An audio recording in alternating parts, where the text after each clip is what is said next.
بسم اللہ الرحمن الرحیم۔ محترم ناظرین السلام علیکم۔ رسول اللہ صلی اللہ علیہ وآلہ وسلم قربانی کی عبادت بڑے اہتمام کے ساتھ فرمایا کرتے تھے۔ قربانی کا جانور لینے میں بھی شوق کا اظہار فرماتے تھے۔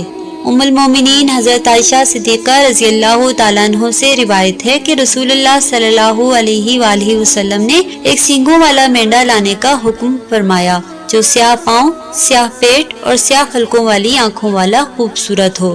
چنانچہ ایسا مینڈا آپ صلی اللہ علیہ وآلہ وسلم کے پاس لایا گیا تاکہ آپ اس کی قربانی کریں۔ آپ صلی اللہ علیہ وآلہ وسلم نے حضرت عائشہ سے فرمایا، اے عائشہ چھری لائیے۔ پھر آپ صلی اللہ علیہ وآلہ وسلم نے فرمایا، اسے پتھر سے تیز کر لیں۔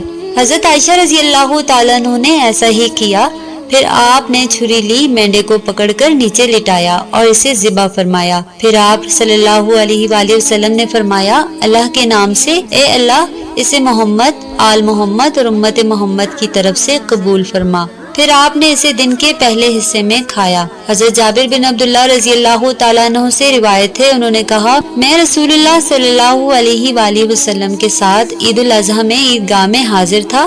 آپ صلی اللہ علیہ وآلہ وسلم نے اپنا خطبہ پورا کر لیا تو اپنے منبر سے اترے اور ایک مینڈا لایا گیا تو رسول اللہ صلی اللہ علیہ وآلہ وسلم نے اسے اپنے ہاتھوں سے ذبح کیا اور فرمایا، بسم اللہ واللہ اکبر، یہ میری طرف سے، میری امت میں سے اس شخص کی طرف سے ہے جس نے قربانی نہیں کی۔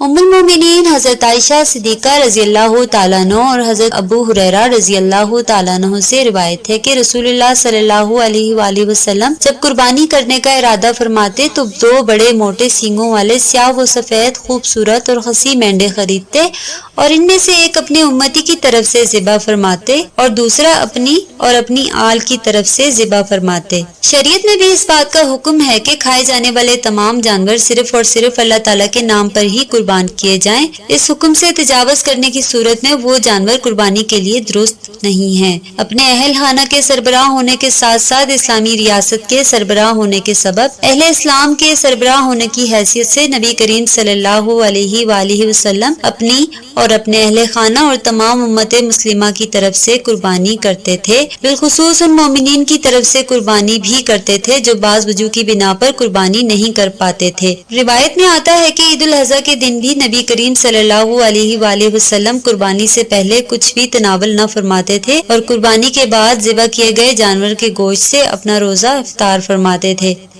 نبی کریم صلی اللہ علیہ وآلہ وسلم بعض اوقات قربانی عیدگاہ میں کرتے تھے جبکہ بعض اوقات اپنے گھر کے باہر ہی قربانی کرتے۔ عبادت کے حوالے سے نبی کریم صلی اللہ علیہ وآلہ وسلم تمام مسلمانوں کے سامنے عمل کرتے تاکہ وہ آپ صلی اللہ علیہ وآلہ وسلم کے تعامل کا مشاہدہ کریں اور اسے سیکھ لیں۔ آپ صلی اللہ علیہ وآلہ وسلم ایک مینڈے کی بھی قربانی کرتے، دو یا دو سے زیادہ قربانی بھی کرتے۔